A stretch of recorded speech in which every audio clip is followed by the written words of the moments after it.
नमस्कार दोस्तों, मैं तुलसी। कैसे हैं आप सभी? उम्मीद है अच्छे होंगे। खुश रहिए, मस्त रहिए और कहानियों से कुछ ना कुछ अपने जीवन में शिक्षा लेकर सतर्क हो जाइए और आने वाली किसी भी मुसीबत से निपटने के लिए खुद को तैयार रखिए और अपने बच्चों को भी तैयार रखिए।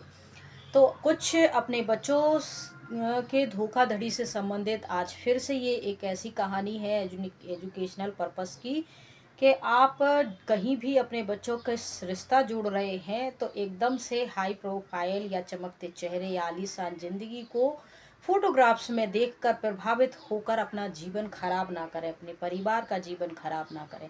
इसी से संबंधित आज ये जो कहानी है आपको सुनाने जा रहे हैं। ये कहानी शुरू होती है छत्तीसगढ़ के रायपुर में। एक परिवार रहता है, लता का परिवार। इस परिवार पे 16 जनवरी 2022 को कुछ अज्ञात गुंडे हमला कर देते हैं। घर में जाते हैं, तोड़फोड़ करते हैं। भाई से और लता के पिता से हाथापाई होती है। इनको जान से मारने की धमकी दी जाती है और फिर ये कुछ देर तक ये गुंडे तोड़फोड़ करने के बाद यहाँ से चले जाते हैं। इसके बाद लता सामने आती है और ये जो गुंडे आए हुए थे, पता किया जाता है तो ये इंदौर से आए थे। और ये जो लता है फिर इंदौर जाती है और यहाँ पुलिस स्टेशन में एफआईआर दर्ज करवाती है। इंदौर के पुलिस स्टेशन आनंद फानन में जाके एफआईआर दर्ज होती है। तो ये सारा मामला क्या है उससे पहले हम जान लेते हैं इसकी पूरी कहानी। इसकी पूरी कहानी की शुरुआत होती है 2019 से।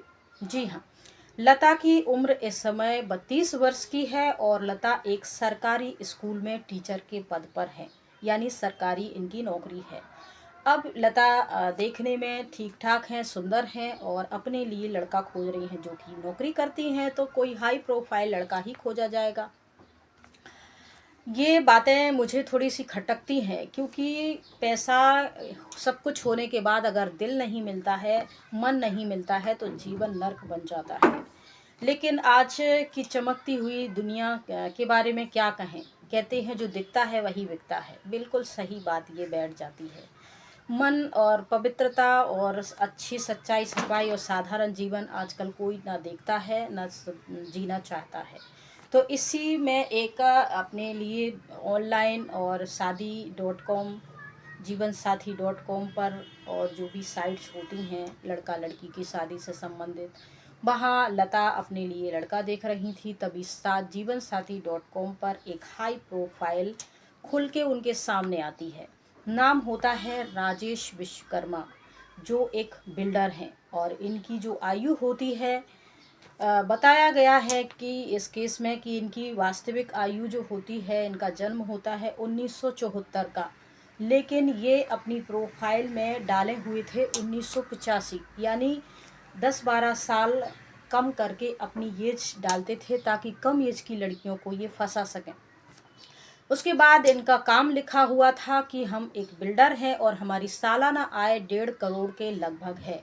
और कुछ आलीशान फोटोग्राफ्स, बंगला, फार्म हाउस, गाड़ियाँ और इनकी एक लग्जरी लाइफ स्टाइल की तस्वीरें जो भी लड़की देखे एकदम अट्रैक्ट हो जाए, फिदा हो जाए। इस प्रकार का इन्होंने वहाँ हाई प्रोफाइल बना के अपना बायोडाटा डाल रखा था। लता पहली नज़र में ही देखकर आकर्षित हो जाती है और फिर फेसबुक के माध्यम से इनको फ्रेंड रिक्वेस्ट भेजती है। फ्रेंड रिक्वेस्ट एक्सेप्ट कर ली जाती है, दोनों की थोड़ी सी हाय हेलो होती है, फिर मुलाकात होती है। उसके बाद फिर मामला प्रेम प्रसंग में बदल जाता है। इसके बाद बात शादी तक पहुंचती है, घर वालों से बात होती है। यहाँ एक गौर करने वाली बात ये होती है कि लड़की छत्तीसगढ़ रायपुर की है और लड़का जो है नागदा एक रईस हाई प्रोफाइल फैमिली से बिलोंग करता है। लेकिन लड़के ने सिर्फ इतना ही बताया था, लेकिन परिवार वालों के बारे में, घर मकान के बारे में किसी भी सदस्य से उन्होंने अभी तक लता को या लता के किसी भी परिवार को के सदस्य को मिलवाया नहीं था। इसके बावजूद भी इनके परिवार ने कोई ऑब्जेक्शन नहीं उठाया क्योंकि उनको तो राजेश की लग्जरी लाइफ दिख रही थी। इसके बाद शादी की डेट निकाली जाती है और ये डेट होती है 24 अक्टूबर 2019। यहाँ लता और राजेश की शादी की डेट निकाली जाती है और रायपुर की एक अच्छी 5 स्टार होटल में इन दोनों की शादी का अरेंजमेंट किया जाता है और बहुत धूमधाम से। यहाँ लता के रिश्तेदार, पड़ोसी, संबंधी और जो भी इनके मिलजुल वाले थे, व्यवहारिक सभी लोग यहाँ आते हैं। लेकिन राजेश के तरफ से ना तो उनका कोई दोस्त रहता है, ना परिवार का दूर दूर तक कोई नहीं रहता है। राजेश अकेला ही इस शादी में दूल्हा बन के चला आता है। ये बात परिवार वालों को थोड़ी सी मन में आई और उन्होंने पूछा भी कि तुम्हारे घर से कोई तो आता, तुम्हारा दोस्त ही आ जाता। तब उन्होंने बताया है कि मैं लता को बहुत पसंद करता हूँ, प्यार करता हूँ, इसीलिए मैं लता से शादी करना चाहता हूँ, लेकिन इस शादी के लिए मेरे परिवार के लोग तैयार नहीं हैं, नाराज़ हैं। शादी एक बार हो जाएगी, कुछ महीने के बाद सब कुछ ठीक हो जाएगा, इस प्रकार की दलील दी और परिवार वालों ने फिर इस बात को इग्नोर कर दिया। अगर वो चाहते तो परिवार के बारे में छानबीन कर सकते थे, कुछ दिन रुक सकते थे, लेकिन कहते हैं कि जब अनहोनी होनी होनी होती है, अनहोनी होनी होती है और कुछ हमारे साथ गलत होना होता है, उसके संकेत तो हमें मिलते हैं लेकिन हम समझ नहीं पाते हैं। और जब हम समझ नहीं पाते, विवेक का इस्तेमाल नहीं करते हैं, तो फिर हम उस दलदल में धंस जाते हैं और कोई तो उस दलदल से निकल आता है और कोई धंसता चला जाता है। कुछ ऐसा ही लता के साथ भी हो रहा था। शादी हो जाती है रायपुर की होटल में ही। वो दोनों 2 दिन रुकते हैं और बाकी शादी के बाद की जो रस्म होती है वो सब वहाँ पूरी होती है। इनकी जो फर्स्ट नाइट वगैरह होती है वो वहाँ रायपुर में हो जाती है। उसके बाद फिर राजेश लता को इंदौर ले आता है अपने साथ, जो कि राजेश इंदौर में रह रहा था इस टाइम, और इंदौर में ही इनका कुछ घर मकान भी था और इंदौर में भी कुछ प्रॉपर्टी इनकी थी। उस टाइम ये उधर की साइड पे काम कर रहे थे, तो इंदौर ले आते हैं और एक 5 स्टार होटल में एक बहुत ही स्पेशल वीआईपी लाइफ वाले रूम बुक करके आराम से दोनों हस्बैंड वाइफ हनीमून टाइप का एक माहौल बना के 15-20 दिन वहाँ रुकते हैं। ये सब देख के लता बहुत खुश थी और सोच रही थी कि मेरी किस्मत तो जैसे चमक गई। अब इसके बाद लता के साथ क्या होने वाला है आगे, ये तो कोई भी नहीं जानता कि इन फ्यूचर क्या होने वाला है। फिर राजेश से लता जिद करती है कि अब हमारी शादी को 15-20 दिन हो चुके हैं, अब आप अपनी फैमिली से हमें मिलवा दीजिए, अपने घर ले चलिए, और नहीं मिलवा सकते तो वीडियो कॉल ही करवा दीजिए। तब राजेश कहता है कि अभी बहुत नाराज़ हैं सब लोग, तुम एक काम करो, हमारा यहाँ पास में एक फार्म हाउस है, वहाँ चलते हैं और कुछ दिन वहाँ रहेंगे, फिर मैं एक एक करके अपनी फैमिली के किसी सदस्य को बुला लूँगा, तुमसे मिलवा दूँगा और सब ठीक हो जाएगा। ऐसा कह के वो अपने साथ लेके जाता है और फिर यहाँ से अपने फार्म हाउस जब वो लेके गया, तब इस फार्म हाउस में एक बड़ा सा एक वो कहते हैं कि जहाँ सब लोग बैठ के फिल्म देखते, मूवी देखते, वीडियो की थिएटर टाइप का उन्होंने बना रखा था। एक बहुत बड़ी स्क्रीन इसमें थी, एक थिएटर था, बहुत अच्छे रूम, बहुत अच्छा मेंटेन इसको कर रखा था, आलीशान। और रानी महाराज रानियों जैसा इनका जो देख देख थी, नौकर पहले से था। और ये सब कुछ देख के लता बहुत खुश थी और दोनों की लाइफ आराम से चल रही थी। फिर वो थिएटर 2-3 दिन के बाद दिखाता है राजेश लता को। थिएटर में कुछ इंग्लिश मूवी और कुछ अलग अलग पोजीशन से संबंध बनाने वाली वीडियो भी लता को दिखाता है और फिर लता से कहता है हम ये सब ट्राई करेंगे। लता इसका विरोध करती है, लेकिन पति है तो फिर ज़्यादा लता की चल नहीं पाती है और फिर उसको वीडियो दिखा दिखा के, वीडियो में जिस प्रकार से संबंध बनाने की घटनाएं हो रही थी, लता के साथ भी वो वैसे ही बनाता है। इसमें लता को तकलीफ़ भी होती है और आपराधिक संबंध जिसे कहते हैं वो भी इसके द्वारा बनाए जाते हैं। जब ये सब कुछ करते करते राजेश का मन भर जाता है, तब वह अपने एक दोस्त को बुलाता है, दोस्त के साथ बैठता है, अपनी पत्नी को बिठाता है, खुद भी बैठता है और फिर उसमें से कुछ आपत्तिजनक वीडियोस, मूवी वगैरह वो देखता है, और बार गर्ल की और डांस की। और अपनी बीवी सब लोग बैठ के मतलब तीनों देखते हैं। फिर अपनी बीवी से कहता है तुम अपने कपड़े उतारो और डांस करो। तो अपने पति के सामने कैसे भी डांस करना तो उसका भी विरोध किया था, लेकिन दोस्त के सामने जब वो विरोध करती है तो राजेश चाकू निकाल लेता है और कहता है कि डांस करो, नहीं तो ये चाकू तुम्हारी गर्दन पे रख दिया जाएगा, तुम्हें ख़त्म कर दिया जाएगा और कुछ पता भी नहीं। तब जाके थोड़ा सा असली रूप राजेश का लता के सामने आता है, लेकिन जान बचानी है, इसके बाद आगे क्या करना है। मजबूर लता ने कपड़े उतार दिए और उसके जो प्राइवेट छोटे कपड़े थे वो ही पहन के दोनों के सामने डांस किया। फिर डांस करने के बाद दोनों ने लता के साथ आपत्तिजनक संबंध बनाए और फिर चले गए। इसके बाद ये सिलसिला चलने लगा। राजेश काम पे जाता, अपने नौकर से कह के जाता कि इस सारे कपड़े उतार लेना, एक कमरे में रखना, और ये जो यहाँ घूमे फिरे तो कपड़े इसके ना हो, आसपास कोई भी कपड़ा ना हो, ताकि ये जब कपड़े ही नहीं रहेंगे तो यहाँ से भागने की कोशिश करेगी तो कैसे भाग पाएगी।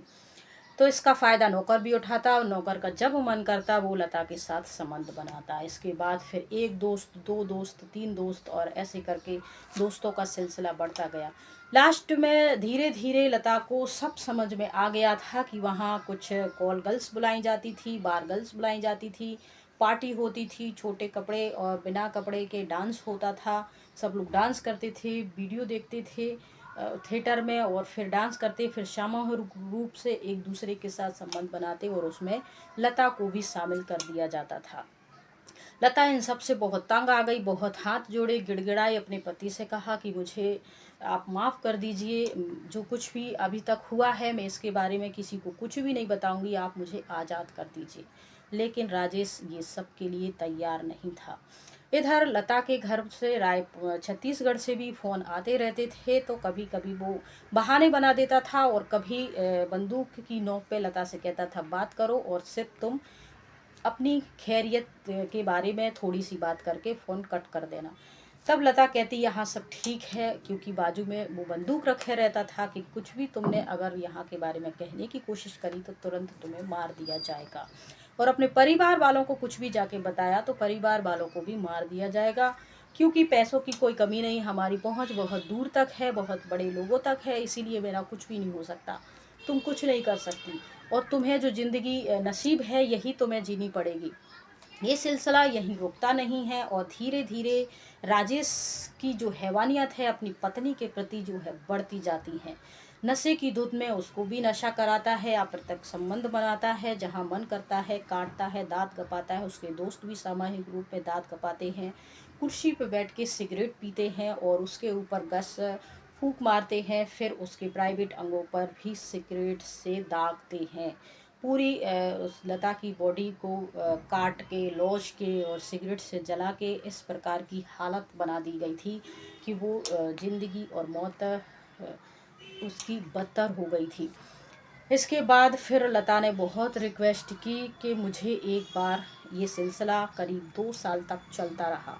इसके बाद लता ने बहुत रिक्वेस्ट की, मुझे अपने मायके जाने दो, मैं किसी से कुछ नहीं कहूँगी। तब राजेश ने उसके सामने एक शर्त रखी, ठीक है तुम जाना चाहती हो तो जाओ, लेकिन तुम 8 दिन के बाद वापस अपनी मर्जी से यहाँ आ जाओगी, और तुम्हारे साथ यहाँ जो कुछ भी हुआ है इसके बारे में अपने परिवार, रिश्तेदार, पुलिस स्टेशन कहीं भी कुछ बताने की कोशिश की या बताया तो सब कुछ खत्म हो जाएगा, तुम्हारा भाई और पिता को मार दिया जाएगा और सब बर्बाद कर दिया जाएगा। तब लता अपने घर जाती है, अपनी माँ बाप के पास छत्तीसगढ़ जाती है, और फिर 8 दिन बीत जाते हैं। लता अपने ऊपर हुए जुल्म के बारे में अपने परिवार से कुछ भी नहीं कहती है, खामोश जिंदा लाश की तरह वहाँ पड़ी रहती है, लेकिन घर वाले समझ जाते हैं कि कुछ तो ऐसी बात हुई है। इसके 8-10 दिन बाद राजेश का फ़ोन आता है कि तुम्हें वापस आना है। इस पर लता कोई प्रतिक्रिया नहीं देती है। तब राजेश अपने गुंडे भेजता है और उनके घर में तोड़फोड़ होती है, मार पिटाई, हाथापाई होती है, और धमकी देके कि 2 दिन के अंदर अगर तुम वापस नहीं आई तो तुम्हें फिर जान से मार दिया जाएगा। इस बार लता साथ जाती है और फिर फार्म हाउस की जाने की बजाय इंदौर के पुलिस स्टेशन आनन फानन इस पुलिस स्टेशन वो चली जाती है, और यहाँ के जो शिप्रा थाने में जाती, यहाँ के जो प्रभारी होते हैं पंकज दीक्षित, वहाँ जाके FIR दर्ज करवाती है, अपनी आप बीती सब कुछ बताती है और राजेश के सारे कारनामे बताती है। और राजेश के साथ उसके जो दोस्त है विपिन भदौरिया, विनेश, अंकेश और उसका नौकर विपिन, और इन सब चारों और भी 20-25 लोगों के, लेकिन ये 4 राजेश सहित 4 लोग गिरफ्तार होते हैं। इसके बाद इन पर कुछ धाराओं में केस लगते हैं। IPC की धारा 376 2G और 376 2N सहित धारा 377, 323, 594, 206 व 25 आर्म एक्ट के तहत मामले दर्ज करे जाते हैं। इसमें झूठी प्रोफाइल दिखाकर धोखाधड़ी करके शादी करना और फिर लड़की को प्रताड़ित करना, सामूहिक रूप से उसका शोषण करना, बलात्कार करना, ये सारी धाराओं में उन पे केस बन जाता है और कार्रवाई शुरू हो जाती है। ये कहानी बताकर किसी का मन विचलित करना या किसी को परेशान करने का उद्देश्य नहीं है, बल्कि ये कहानी बताने का उद्देश्य सिर्फ इतना है कि आप किसी भी हर चमकती चीज़ को सोना समझ के धोखे का शिकार मत होइए। आप अपने जो भी छानबीन करिए और जहां आपकी थोड़ी सी जान पहचान हो वहीं जाके रिश्ते जोड़िए। इसके बाद अगर उनके परिवार वाले नाराज़ हैं तो थोड़ा सा इंतज़ार कीजिए कि परिवार दोनों के सहमति हो जाए। इस बीच थोड़ा सा इन चीज़ों को टाइम दीजिए ताकि जो भी मामला है, कुछ गलती है या किसी इंसान में कोई खामी है तो वो निकल के सामने आ जाए और आप धोखे से बच सकें। तो शादी ब्याह का मामला जीवन साथी का मामला होता है, इसमें जल्दबाजी ना करें। अगर आप लड़के लड़की के पेरेंट्स हैं और शादी के लिए रिश्ते ढूंढ रहे हैं तो ये बात गर्ल्स को ही धोखा मिलता है ऐसा नहीं है, बॉयज़ को भी मिलता है। दोनों पार्टी एक दूसरे से मिले, एक दूसरे के परिवार से मिले और दोनों की सहमति हो, आशीर्वाद हो, इसके बाद ही रिश्ते को आगे बढ़ाएं और हमेशा अपनी बराबरी वालों से रिश्ता जोड़ें। और ज़्यादातर ध्यान दें कि जिनका मन साफ हो, मेहनती हो, वहीं अपना रिश्ता जोड़ें तो ज़्यादा अच्छा रहेगा। खुश रहिए, मस्त रहिए। जय हिंद, जय भारत।